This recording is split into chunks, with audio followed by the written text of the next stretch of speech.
বিপদের সময় কেউ কাছে থাকে না, এই কথাটা কিন্তু একদমই সত্যি। তো তোমাদের কাছে আমি একটা কথা বলছি। আমার যখন বিয়ে হবে, মানে আমি যখন আইবুড়ো ছিলাম, তো তখনকার কথা। তো অনেকে সম্বন্ধ নিয়ে আসতো, আমি বলতাম যে যেই বাড়িতে ছেলের মা বাবা আছে আমি তাকে বিয়ে করব। মানে একা ছেলে থাকলে আমি বিয়ে করব না, এটা বলতাম সবসময়।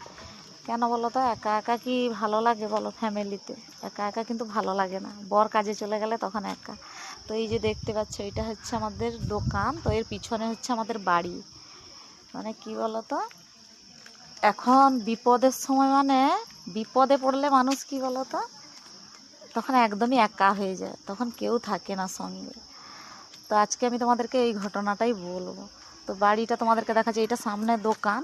তো এই যে হচ্ছে দেখতে পাচ্ছ, এই যে দেখো সাইডে বাড়ি, এই যে বাড়ি, আর এই দিকে একটা মাটির বাড়ি আছে, এই যে পুরানো একটা মাটির বাড়ি আছে।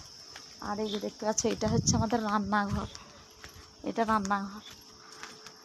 আর এই যে দেখো, ওই যে দেখতে পাচ্ছ, ওই যে দেখো, ওই যে একটা কত বড় বাড়ি দেখতে পাচ্ছ, ওইটা হচ্ছে শ্বশুর মশাই থাকে। মানে এতগুলা বাড়ি, শ্বশুর মশাই, শাশুড়ি, বর, আমি, ছেলে, এতগুলা মেম্বার।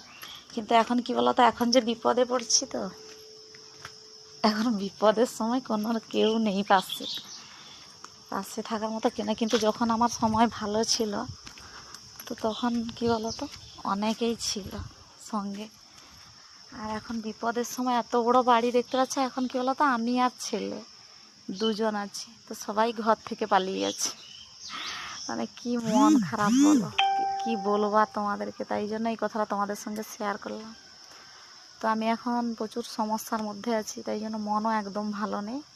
তাই জন্য আজকে তোমাদেরকে এই কথাটা বললাম।